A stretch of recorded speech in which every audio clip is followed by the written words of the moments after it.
السلام علیکم ورحمۃ اللہ وبرکاتہ۔ محترم بھائیوں، بزرگوں، دوستو، یہ ہمارا اصلاح معاشرہ کا 472واں سبق ہے۔ محترم بزرگوں، ابھی رمضان کے بعد میں ایک جگہ پر ایک مدرسہ پچھلے 10 سے 12 سال سے چل رہا تھا، وہ اچانک بند ہو گیا۔ مجھے جب پتہ چلا، میں نے تحقیقات کی تو پتہ چلا کہ آپس میں اساتذہ کے انتشار، محتمم صاحب سے انبن، اور گاؤں بستی والے محتمم صاحب اور اساتذہ کے آپس کے لڑائی جھگڑے کا نتیجہ یہ نکلا کہ مدرسے کی عمارتیں فی الحال خالی پڑی ہوئی ہے۔ محتمم صاحب بھی چلے گئے، اساتذہ بھی دوسرے مدرسوں میں لگ گئے اور مدرسہ بند ہو گیا۔ جو کل تک قال اللہ و قال رسول کی صداؤں سے گونجتا تھا، آج وہاں پہ سناٹا چھایا ہوا ہے۔ بستی کے لوگوں نے یہ طے کیا کہ یہاں پہ اب ہم لوگ اسکول شروع کریں گے اور اسکول کے بچے یہاں پر پڑھیں گے۔ میں نے جب سنا، مجھے بے انتہا افسوس ہوا۔ میں کہا یا اللہ، ہم لوگ کس مقام پہ، کس جگہ پہ پہنچ چکے ہیں کہ لوگ دنیاوی اعتبار سے، جن لوگوں کو 30 کمپنیوں نے ریجیکٹ کر دیا، وہ ترقی کر کے ایشیا کے سب سے بڑے بلینئر ملینئر بن رہے ہیں، اور یہاں پہ ہمارے مدرسے ہم 8-10 اساتذہ کو لے کر صحیح ڈھنگ سے چلا نہیں سکتے۔ ہمارے لیے حیرت کی بات ہے، کیوں ہم لوگ ایسا اس طریقے کا عمل کرتے ہیں جس کی وجہ سے ہمارے مدرسوں میں یہ چیزیں پیدا ہوتی ہے۔ اصل میں میرے محترم بزرگوں، ہمارے یہاں پر سسٹم، ترتیب اور مدرسہ کیسا چلانا، اس کا کوئی طریقہ کار ہی نہیں ہے۔ ہم لوگ جیسے اسکول چل رہے ہیں، گورنمنٹ کے بہت سارے کیمپس چل رہے ہیں، یا لوگ جس طریقے سے کمپنی، کارخانے وغیرہ چلاتے ہیں، ہم لوگ کبھی یہ سوچتے نہیں کہ بھئی یہ لوگ جس سسٹمیٹک طریقے سے یہ تمام چیزیں کر رہے ہیں، اگر ہم بھی اپنے مدرسے کو اسی نظم کے تحت میں چلائیں گے اور ہمارے یہاں پر بھی اپنا ایک دستور ہوگا۔ سب سے بیسک چیز تو یہ ہے کہ ہمارے یہاں جب ہم لوگ مدرسے کی بنیاد ڈال رہے ہیں یا ایک مدرسہ چلا رہے ہیں، ہمارے پاس کوئی نظام ہی نہیں ہے کہ ہمارا ایک دستور ہونا چاہیے۔ دستور اسے کہتے ہیں کہ جس کے اندر آپ کو پتہ ہونا چاہیے۔ پہلے میں آپ کو بتاتا ہوں کہ المدارس دارالعلوم دیوبند کا بھی اپنا ایک دستور ہے، ندوۃ العلماء لکھنؤ ان کا اپنا بھی ایک دستور ہے، یعنی جتنے ہمارے بڑے بڑے ادارے ہیں ان لوگوں کے اپنے دستور ہے۔ یہاں تک کہ ہماری جو تنظیمیں ہیں جن سے ہم سب لوگ جڑے ہوئے ہیں، جمعیت علماء ہند، اس کا اپنا بھی ایک دستور ہے۔ یہ جتنی بڑی تنظیمیں کام کر رہی ہے، سب کا اپنا ایک لائحہ عمل ہوتا ہے، دستور ہوتا ہے، اور اسی کے اوپر یہ سب چلتی ہے۔ تبھی جا کر یہ تنظیمیں پچھلے 100 سال سے، 150 سال سے یہ مدرسے ٹکے ہوئے ہیں اور دین کی محنت میں لگے ہوئے ہیں۔ ہمارا جمعہ 8 دن کا مدرسہ 8 سال، 10 سال یا 4-5 سال میں ہی کیوں بند ہو جاتا ہے؟ وجوہات ہے اس کی، اور سب سے بڑی وجہ یہ ہے کہ نظام نہیں، کوئی سسٹم نہیں، کوئی ہمارا اپنا دستور نہیں۔ ہمارے یہاں پہ ہم نے یہ لوگوں سے سیکھنا چاہیے۔ دیکھو، میں آپ کو بتاتا ہوں، یہ بڑی بڑی کمپنیاں کس طریقے سے چلتی ہے، ان کے اندر ڈسپلن کیسے ہوتا ہے۔ چائنا میں ایک آدمی، اس کا نام جیک ما، اس نے 30 کمپنیوں میں اپلائی کیا اور 30 کے 30 کمپنیوں نے اس کو ریجیکٹ کر دیا۔ اس کے بعد اس نے KFC میں ڈیلیوری بوائے کے طور پر اپلائی کیا کہ کم سے کم ایک چھوٹی سی جاب مجھے ملیں گی۔ اس کے لیے 24 لوگ وہاں پر گئے تھے۔ کمپنی نے وہ 24 میں سے 23 لوگوں کو سلیکٹ کیا اور خالی وہ ایک آدمی کو ریجیکٹ کر دیا، 24ویں کو، اور وہ جس کو ریجیکٹ کیا وہ جیک ما ہی تھا۔ لیکن اس آدمی نے ہمت نہیں ہارا، اس نے حوصلہ نہیں ہارا، خود کے اپنے ایک چھوٹے سے کاروبار کی بنیاد ڈالا جس کا علی بابا گروپ کے نام سے۔ اور آج آپ کو معلوم ہونا چاہیے کہ وہ انسان پورے ایشیا کا سب سے امیر آدمی ہے، سب سے بڑا بلینئر ہے۔ آج اس کے پاس میں لاکھوں کی تعداد میں لوگ کام کر رہے ہیں۔ تو لوگ اس طریقے سے ترقیاں کیوں کرتے ہیں؟ اس لیے کہ ان کی لائف میں، ان کی زندگی میں डिसिप्लिन होता है। ऐसे ही अगर हम जो इदारा चला रहे हैं, हमारे यहाँ पे अगर डिसिप्लिन है, हमारा अपना एक निसाब और निसाब के हिसाब से हमारी तालीम हो रही है, और असातिज़ा के लिए एक लाइहा अमल, एक दस्तूर है हमारा, उस पर अगर हम चल रहे हैं, ये मसाइल कभी भी नहीं पैदा हो सकते। दस्तूर क्या होता है? दस्तूर इस तरीक़े से काम करता है कि भाई उसके अंदर आप अपने पूरे उसूल लिखते हैं मदरसा कैसे चलाने का, और वो सीखा जाता है दूसरे बड़े मदरसों से कि उनका दस्तूर कैसा है। और वो सिर्फ़ ज़ुबानी नहीं होता है बोलने के लिए, आप उस पर अमल कर रहे हैं, आपका उस पर अमल हो रहा है। अब हमारे यहाँ पे क्या हो चुका है कि खाली मदरसा खोलना है। कोई एक उस्ताद किसी मदरसे में पढ़ाता था, उसने वो मदरसा छोड़ दिया, अब उसके दिमाग में एक जुनून होता है कि मुझे दूसरों को बताने का है कि मैं भी मदरसा चला सकता हूँ। इसलिए वो बेचारा पड़ गया कि मैं मेरा अपना मदरसा कैसे, अपनी एक 1.5 ईंट की इमारत कहाँ से खड़ी करूँ। अब वो लग जाता उसी की टोह के अंदर, और वो अपने काम में लगने के बाद में जब उसमें वो सक्सेस होता है तो उसका मकसद सिर्फ़ और सिर्फ यही होता है सबको दिखाना और बताना कि देखो हम भी कर रहे हैं, तुम कर रहे ना, हम भी कर रहे बोल के। अब वो हमारे यहाँ पर एक मिजाज ये भी बना हुआ है कि जो मोहतमीमीन होते हैं वो बेचारे अपने आप को बाज़ जगहों पर जो है ना, जो उसूल है मदरसे के, उसके हिसाब से अपने आप को मदरसे में बिठाने का पाबंद नहीं बनाते। एक मोहतमीम वो होता है, एक ज़िम्मेदार मदरसे का वो होता है जो 24 घंटे मदरसे की 4 दीवारी में रहता है। अरे आप जब उस मदरसे के मोहतमीम हैं, आप उसके ज़िम्मेदार हैं, आपने उस मदरसे की बुनियाद डाली है, आपके ऊपर फ़र्ज़ है आप उसी के अंदर रहो। आपका घर भी मदरसे के अंदर होना चाहिए, ताकि जब मदरसे में ज़रूरत पड़ रही है उस वक्त मोहतमीम साहब मदरसे के अंदर मौजूद हो। अब मदरसे के बाहर मोहतमीम साहब का मकान है, या मोहतमीम साहब जो है साल में 12 महीने तो सफ़र पर ही है। मोहतमीम साहब कभी किसी के छिल्ले में गए हुए हैं, कभी किसी के जनाजे में गए हुए हैं, कभी मोहतमीम साहब किसी की मुलाकात को गए हुए हैं, और कभी मोहतमीम साहब जो है किसी के निकाह में गए हुए हैं। क्यों नहीं, रिलेशन भी मेंशन करना पड़ते हैं, बोले इसलिए कि वो चंदा वगैरह फिर कहाँ से आएगा इस तरीक़े से रिलेशन को अगर मेंशन नहीं करेंगे तो ये तमाम जो चीज़ें होती है। अरे आप किसी एक उस्ताद को भी भेज सकते हैं, आपका जाना ज़रूरी नहीं। आप मोहतमीम हैं, मोहतमीम की मिसाल वैसी ही होती है जैसे बादशाह की मिसाल होती है। बादशाह मुल्क छोड़ के चले जाएगा तो फिर मुल्क का क्या हाल होगा। मोहतमीम ने नज़र आना चाहिए असातिज़ा को इस तरीक़े से, और फिर उसके अपने उसूल हो असातिज़ा के लिए भी, और असातिज़ा की भी ज़िम्मेदारी बनती है कि भाई मदरसे के जो उसूल है, जो ज़ाब्ते है, जो दस्तूर है, उसको हम फॉलो करते चले। प्रॉब्लम यहाँ पे क्या होता है कि हमारे पढ़ाने वाले जो असातिज़ा है वो अक्सर ये चाहते हैं कि भाई हमको मनमानी तरीक़े से जैसा हम चाहे उस तरीक़े से करने दिया जाए, मोहतमीम साहब हमारे ऊपर सख्ती ना करे। मदरसा सुबह में 7:30 बजे शुरू हो रहा है और जनाब 7:45 बजे या 8 बजे आ रहे हैं। अब मदरसे में अब मोहतमीम साहब ने टोक दिए तो आपने बगावत का बिगुल बजा दिए। अब असातिज़ा को लेके अपना बागियों का टोला तैयार कर रहे हैं।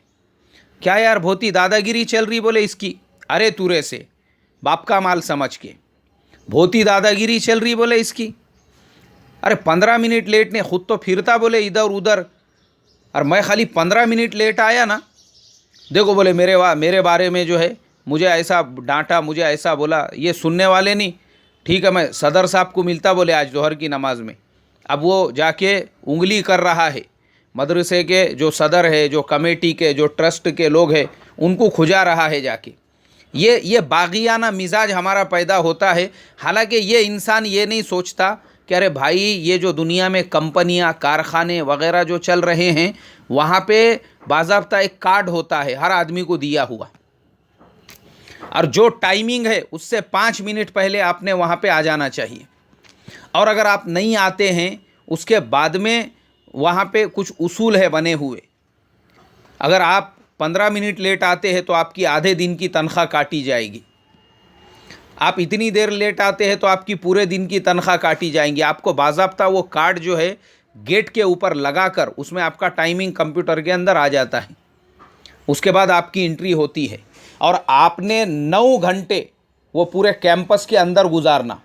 आप 8 घंटे 55 मिनट गुजार के वहाँ से नहीं निकल सकते, क्योंकि गेट पे आपको वापस जाते टाइम पे कार्ड दिखाना है। तो जब ये इसीलिए ये जो तरक्कियात होती है, ये जो जैक मा के जैसे लोग छोटी छोटी कंपनियां शुरू करके पूरे एशिया के बिलियनियर बनते हैं, उनमें डिसिप्लिन होता है। हमारे अंदर डिसिप्लिन नहीं है। हमारा मोहतमिम जब हमको टाइमिंग के बारे में बोलता है, अरे तो तू आना 15 मिनट पहले, मर रहे वहाँ आके फिर रहा काय को बाहर बहुत चौधरी बन के। तो ये आज हमारा मिजाज बन चुका है, चौधरी बनने का, मुसाफे करने का, मुलाकातें करने का और टाइम पे नहीं आने का। और बुरा भी हम लोगों को बहुत जल्दी लगता है। बोले अरे काय को बोले, मोहतमिम साहब का बाप का कारखाना नहीं है वहाँ पे तेरे को मजदूरी करने के लिए बुलाए, या मोहतमिम साहब का खेत नहीं ना जो तेरे को वहाँ पे हल मारने के वास्ते या खेत के अंदर बीज डालने को, खत डालने को या घास खुरपने के लिए बुलाए। क्योंकि मोहतमिम भी जिम्मेदार है। अगर वो सख्ती नहीं करेगा तो कल क़यामत में उसको जवाब देना पड़ेगा। होता यही है, डिसिप्लिन नहीं हमारे ज़िंदगियों में। हालांकि अरे हम तो कुरान के हदीस के हामिलीन हैं। हमारे अंदर कैसा डिसिप्लिन होना चाहिए कि मदरसे का एक वक्त जब तय है, उस वक्त के अंदर हम मदरसे के अंदर हाजिर हों। उसके बाद फिर मदरसे में ये उसूल हो हमारे कि असातिज़ा क्लास रूमों में मोबाइल का इस्तेमाल नहीं करेंगे। आज के ज़माने में सबसे ज़्यादा टाइम पास मोबाइल के ऊपर, ये पाबंदी होना चाहिए हमारे मदरसों में कि हमारे असातिज़ा चौकीदार के पास में। मैं आपको बताता हूँ, बहुत सारी बड़ी बड़ी कंपनियों में बाज़ाब्ता ये कानून, ये कायदा बना हुआ है, मोबाइल आप अंदर नहीं लेके जा सकते। आपको मोबाइल गेट पे जमा करना पड़ता है। क्यों नहीं? मोबाइल की इजाज़त ही नहीं। यहाँ आप काय के लिए आए, आपको फ़ोन करना है, वहाँ पे एक फ़ोन रखा हुआ होता है। अगर इमरजेंसी है, आपको करना है, या आपने अपने घर वालों को वहाँ का नंबर देना कि आपको अगर किसी इमरजेंसी काम के लिए फ़ोन करना है, वो उस नंबर पे फ़ोन करेंगे। आप अपना मोबाइल नहीं इस्तेमाल कर सकते, वो घर को जाते टाइम पे लेने का। यही उसूल आज हमारे मदरसों में होना ज़रूरी है कि हमारा उस्ताद क्लास रूम के अंदर मोबाइल का इस्तेमाल नहीं करेगा तो मदरसे चलते हैं, तो बच्चों के तालीम के अंदर निखार पैदा होता है। वो बैठे हुए हैं, अब कितनी बड़ी बेउसूली है ये। क्लास रूमों के अंदर एक दूसरे के आजू बाजू कोई मोबाइलों पे गेम खेल रहे हैं, अब मोबाइलों पे जो है आपस में एक दूसरे से बातें कर रहे हैं, एक दूसरे को बयान भेज रहे हैं, एक दूसरे को से जो है किताबें ले दे रहे हैं। वो सब चीज़ें छुट्टी के बाद में करने का, क्लास रूम में, ये बिल्कुल बेउसूली वाली बात है। और उसके बाद असातिज़ा की वज़ाक़ता, उनके कपड़े, उनका लिबास जब आप मदरसे में पढ़ा रहे हो, ये भी हमारे मदरसे के मोहतमिमीन ने उसूलों में लिखना चाहिए कि भाई हमारा उस्ताद सिर्फ हमारे अकाबिरीन का लिबास सफ़ेद था, वो सफ़ेद ही लिबास पहनकर आएगा और सफ़ेद ही टोपी पहनेगा। ये उसूल होना चाहिए हमारे यहाँ पर। अब हमारे यहाँ पे ये हाल हो चुका है कि तबलीग का एक साथी बेचारा जो 3 दिन अल्लाह के रास्ते में लगा कर आता है, उसकी वज़ाक़ता तो सुधर जाती है, उसके बदन पे तो सफ़ेद ड्रेस आ जाता है, उसके सर पर तो सफ़ेद टोपी आ जाती है, उसका पाजामा तो टखने से ऊपर आ जाता है, उसके ज़िंदगी में तो तब्दीली आ जाती है। और मेरे जैसा आदमी जिसने मदरसे में 15 साल गुजारे, जिसने मदरसे में 10 से 12 साल गुजारे, उसका लिबास तक अभी तक दुरुस्त नहीं होता है, नीचे से पैंट ऊपर से कुर्ता, और आप मदरसे में पढ़ाने के लिए आ रहे हैं। इसकी कहाँ से इजाज़त हो सकती है? या फिर वो रंग बिरंगी कपड़े, वो जो काठियावाड़ के अंदर जो लोग पहनते हैं, सिर पे हरे को नीले रंग का पटका, कुर्ता जो है आड़ा टेढ़ा, उसके नीचे अलग कलर के कपड़े, यानी वो एकदम एक नमूना जो इंसान नज़र आता है। अरे बाबा काय के लिए? अरे आप एक आलिम हैं, आप एक हाफिज़ है, आपका लिबास कैसे होना चाहिए? आजकल देखता हूँ मैं बहुत सारे वो जो रंग बिरंगी टोपियाँ पहनते हैं, चमकी की झलझल चमचम। अरे क्या छोकरी है, क्या पोटी है तू जो सिर पे तेरे को ऐसी चमकी वाली, तारों वाली और पता नहीं क्या क्या वाली टोपी चाहिए? टोपी चाहिए काय के लिए? नमाज़ पढ़ने के लिए। तो हमारे अकाबिरीन में जो सादगी है, देखो ना, हमारे अकाबिरीन आज भी ज़िंदा है। चलो सबसे बड़ा नाम लेता हूँ मैं, हज़रत मौलाना ग़ुलाम मोहम्मद साहब वस्तानवी, जो अबुल मदारिस है। एक मदरसा नहीं, कम से कम आप हज़ारों मदरसों के ज़िम्मेदार है। अरे कम से कम ऐसों को तो देखो, सर के ऊपर 10 रुपये भी की भी टोपी नहीं होंगी, वो इतनी सादी टोपी पहनते हैं। मौलाना बदरुद्दीन अजमल हमारे अकाबिरीन देवबंद में से है। ایک پارٹی کے لیڈر ہے, ممبر آف پارلیمنٹ ہے, 8 MP ہے آپ نے حکومت کی ہوئی ہے آسام کے اندر, آپ پارٹنر رہے ہوئے ہیں منموہن سنگھ گورنمنٹ کے, اس کے باوجود وہ انسان وائٹ ڈریس اپنا سادہ سیدھا, اور 5 روپے کی بھی ٹوپی نہیں ہوں گی, وہ تو ایسی ٹوپی پہنتے ہیں کہ ایک آدھا ٹیلر سینے والا مفت میں بھی سی کے دے دے کسی پہننے والے کو.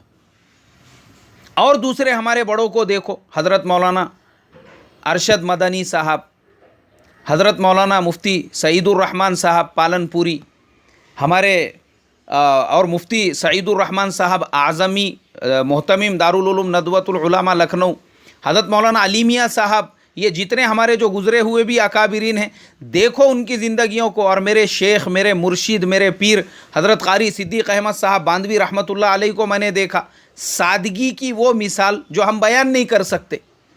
تو یہ ہمارے بڑے, ہمارے تو ہم کو کیا ہو گیا.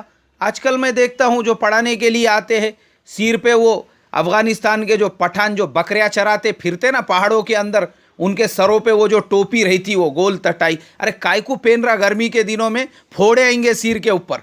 یہ ایسی ٹوپیاں ہمارے آج کے اساتذہ کو چاہیے. ارے سادگی لاؤ اپنے زندگی میں. اور یہ ذمہ داری محتمم کی ہے کہ آپ کے یہاں پر جب استاد کا, آپ نیا کوئی استاد جوائن کر رہا ہے, آپ کے فارم پہ باضابطہ لکھا ہونا چاہیے کہ بھائی ہمارا استاد یہ ٹوپی پہنے گا, یہ کپڑے پہنے گا, پاجامہ ٹخنے سے, یہ اصول ہونا چاہیے ہمارے یہاں پر. کیونکہ آپ اکابرین دیوبند کا جو مسلک ہے, مشرب ہے, آپ اس کے ذمہ دار ہے, آپ اس کے نقیب ہے, آپ اس کے نجیب ہے. اب جب آپ کو اس مشن کو آگے بڑھانا ہے تو آپ کو انہی کے طرز عمل کو اختیار کرنا پڑے گا. یہ نہیں کہ اپنے جنگل میں کے جرواؤں کے جیسے کیسے بھی کوئی کپڑے پہن کے آ گیا, کس نے کچھ بھی اپنے سر کے اوپر ٹوپی ڈال دی. یہ کون سا طریقہ کار ہے؟ کیونکہ آپ مدرسے میں ہیں. ہاں, مدرسے کے باہر اگر آپ ہے, آپ اپنے کسی کام سے آپ باہر جاؤ, کیسے بھی کپڑے پہنو, محتمم صاحب کو کچھ لینا دینا نہیں آپ سے. وہ آپ کی اپنی پرسنل لائف ہے, وہ وہاں پہ جاتے ٹائم پہ آپ کیا پہننے کا آپ پہنو, آپ اس کے ذمہ دار ہیں. لیکن مدرسے کی 4 دیواری میں جب آپ ہے, بچوں کو جب آپ پڑھا رہے ہیں, آپ کے سامنے جب طلبہ ہے, تو آپ کا ایک امپریشن, آپ کا ایک اثر پڑنے والا ہے. تو اس اعتبار سے آپ کی وضاقت, آپ کا لباس, آپ کی ساری چیزیں وہ ہمارے بڑوں کے نہج پہ ہونا چاہیے. تو اس کے لیے محترم بزرگوں, ہمارے مدرسوں میں اس لیے محتمم نرم پڑھتے, بیچارے بہت زیادہ نرمی اختیار کرتے, وہ ان کے نرمی کا غیر فائدہ اٹھا کے باغیوں کے ایسے ٹولے تیار ہوتے اور ایسے مدرسے بند ہوتے. ایسا مت کرو, اصول بناؤ اپنے یہاں پر, اور سختی سے مدرسوں کے اوقات ہمارے طے, صبح میں 4 گھنٹے پوری پڑھائی ہونا چاہیے, اور ظہر کے بعد میں 2 گھنٹے مکمل پڑھائی. یہ ترتیب ہے ہمارے مدرسوں کی. گجرات میں جا کر دیکھو, ہر مدرسے کی یہی ٹائمنگ ہے. لیکن مہاراشٹرا میں جو مدرسے عقل کنواں کے ماتحتی میں نہیں ہیں, ان مدرسوں کی اپنی ایک ٹائمنگ ہے. صبح میں 3 گھنٹے اور دوپہر میں 2 گھنٹے. یہ 1 گھنٹہ کم مت کرو, صبح میں بھی 4 گھنٹے تعلیم کرو. تو یہ ترتیب, نصاب ہمارا ہو, یہ تمام چیزیں. نصاب تو الحمدللہ ہر مدرسے میں ہوتا ہی ہے, لیکن نصاب کے اندر بھی ہم اساتذہ کا امتحان لے. ہاں, اساتذہ کا امتحان لے, نورانی قاعدہ اس کو صحیح ڈھنگ سے پڑھانا آتا ہے یا پڑھنا آتا ہے یا نہیں آتا ہے. جو کتاب آپ دے رہے ہیں وہ کتاب پہلے اس سے پڑھوائے اپنے سامنے بٹھا کر, کہ اس کو خود کو وہ پڑھنا آتی ہے یا نہیں آتی ہے. ورنہ مجھے یاد ہے, میں ایک مدرسے میں ایسی گیا کچھ کام سے, اور وہ استاد محترم القراءۃ الراشدہ پڑھا رہے تھے. وہ بھی پہلا حصہ ایک دم سہل اور ایک دم آسان. میں بیٹھا ان کے بازو میں جا کر, اب وہ عبارت پڑھا رہے ہیں اور غلط ترجمہ کر رہے ہیں اس کا. میں نے کہا انا للہ و انا الیہ راجعون. بعد میں ان کو اکیلے میں ملا, میں باہر تنہائی کے اندر, اور پھر میں نے ان سے سمجھایا. میں نے کہا بھائی صاحب آپ نے مطالعہ کیے تھے؟ بولے نہیں میں نے مطالعہ نہیں کیا تھا. میں نے کہا غلط بات ہے, یہ خیانت ہے, یہ خیانت بچوں کے ساتھ, کہ بغیر مطالعے کے استاد بچوں کو کتاب پڑھائی. اس لیے کہ ہم نے اپنے بڑے, اپنے بزرگوں میں حضرت قاری صدیق احمد صاحب باندوی رحمۃ اللہ علیہ نے آداب المعلمین میں لکھا ہے کہ بغیر مطالعے کے اساتذہ کا بچوں کو پڑھانا یہ خیانت ہے. یہ مطالعہ ضروری ہے, بغیر اس کے آپ نہیں پڑھا سکتے. چاہے آپ نورانی قاعدہ پڑھا رہے ہو, لیکن ایک نظر آپ نے اس پہ مار لینا ضروری ہے پہلے, کہ بھائی میں کیا پڑھانے والا ہوں. یہ تمام چیزیں ہم کو پتہ ہو. اور ہمارے مدرسے میں روزانہ بچوں کے سامنے آداب المتعلمین اور اساتذہ کے سامنے آداب المعلمین کا تھوڑا سا پڑھا جائے اور بار بار اس کو ریپیٹ کیا جائے، ختم ہو گئی پھر شروع سے، تاکہ وہ باتیں ہمارے مائنڈ میں، ہمارے ذہن میں رہ سکے اور ذہن ہمارا تازہ رہے، تو ایک ربط ہمارا اپنے بڑوں سے، اپنے بزرگوں سے رہے گا۔ یہ تمام اصول ہے، یہ تمام چیزیں ہیں۔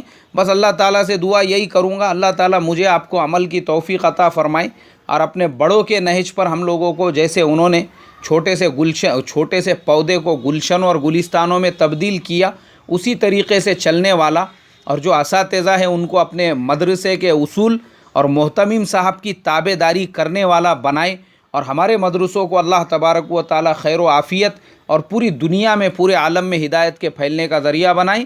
السلام علیکم ورحمۃ اللہ وبرکاتہ۔